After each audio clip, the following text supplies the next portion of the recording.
You guys are watching Ryan's Mobile One. Ryan's Mobile. Welcome B-Mob. It's good to be with you today. Today we're going to be talking about the RideDog GPS security system.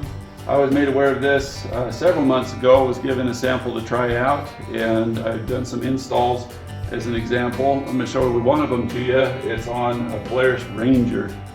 The nice thing about this, especially if you have a Polaris, is this little wire harness right here that plugs into the unit on this end and plugs into the pulse bar on the other. Install in terms of getting power and ground to it looks something like this. Done. So that's awfully nice.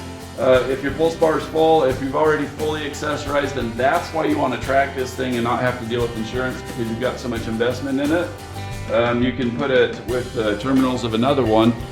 Power goes on this one down at the bottom right, ground goes here, and you can just stack that on top of that. Either way, it's going to be super easy. Same goes if you have any other kind of vehicle, whether it's a car, RC plane, or some type of implement. You can just add it to the battery where you're securing it for the positive and the negative. 4 principles that I've come up with that really help with an install to be successful. And those are good power and ground. If you have a lot of corrosion or something, clean it up. Take a minute to make your vehicle more reliable, but also your connection more reliable for your GPS.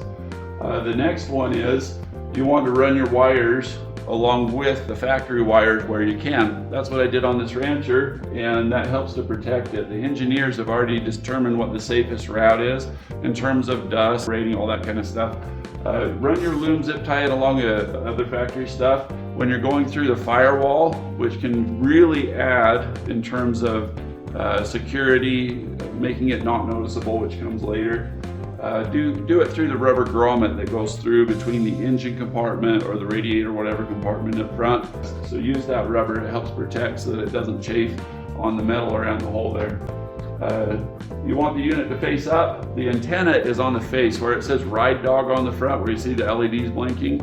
If that's facing the sky, you're going to get a lot better signal, just like you have an antenna mast. The thing I really like to focus on is being out of sight and out of mind. If you have a blinky LED somewhere, like right on the dash or on the roof, or if you've got loom going up the side of your roll bar, you know, you could roll, chafe on the side of the trailer or something, and then you wouldn't have protection if something were to happen. So this is why, you know, there's a line in Hamlet that says "'tis madness, but there's method in it." I get down and lay on my back underneath and get it way up in there, because the person who steals it would have to do that in order to locate this thing where it is.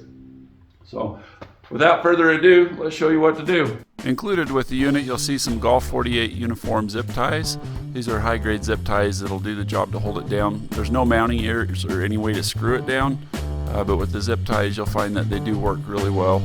Just be considerate with where you put it so that it's conducive to holding steady. Test it, make sure that it's nice and firm, and go riding.